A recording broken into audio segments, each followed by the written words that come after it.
In Florida, a 6-week abortion ban goes into effect today, and that means almost every state in the South now has severe limits on the procedure. In most of those states, it is nearly outlawed. Florida's new law includes exceptions for rape and incest and fetal abnormalities, also the life of the mother. But abortion rights advocates say the law effectively cuts off access for more than 21 million people across a dozen states.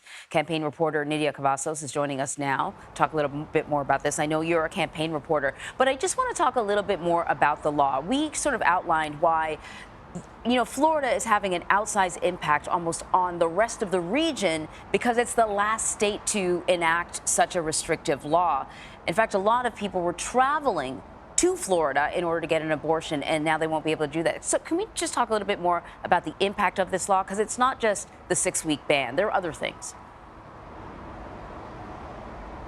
And that's correct, Anne-Marie. Florida will now have one of the most restrictive abortion bans in the country. And what this law also implicates is that abortions will be banned after 6 weeks, only making exceptions to rare cases of rape or incest, or also to victims of human trafficking, and in few cases when we're dealing with a medical emergency. Now, like you were mentioning, the impact of the state goes beyond just women and families in the state of Florida, as Florida up until now had been one of the only remaining states in the southeast portion of the country that had some sort of abortion access. And now when we're talking about women in Florida who may need or may want to have an abortion procedure, the closest states would be North Carolina or Virginia. And so this complicates access all across to even neighboring states, as we know that in the last year, over 8,000 women traveled to Florida just to receive an abortion. And so we know that abortion access isn't only being cut off to women in Florida, but across the U.S. and especially across the Southeast. So let's talk about it. It's a hot button issue now.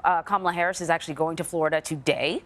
President Biden and former President Trump have both shared their stances in recent interviews on abortion and these abortion laws. How are the campaigns tackling this issue?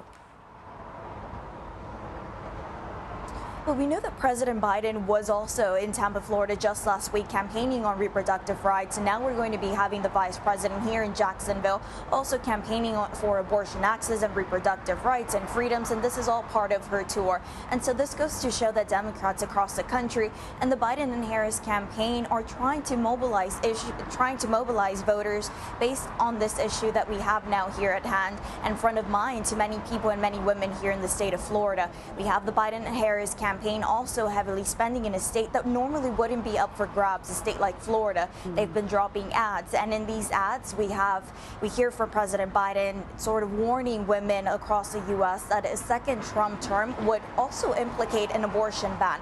So we have Democrats spending in this state where normally they wouldn't necessarily be spending, also forcing Republicans to spend in a market that is typically expensive to be able to drop digital ads. And now on the other hand, we also have former President Donald Trump, who has repeatedly expressed that to him when it comes to abortion, this is a state's rights or a state's issues, and states should be the ones, deciding on this matter. Yeah. And we should just remind people that this is actually on the ballot in November. And so Floridians will get a chance to vote on whether or not they want this law to stick. So we'll see if it lasts or not. Nidia, thank you very much.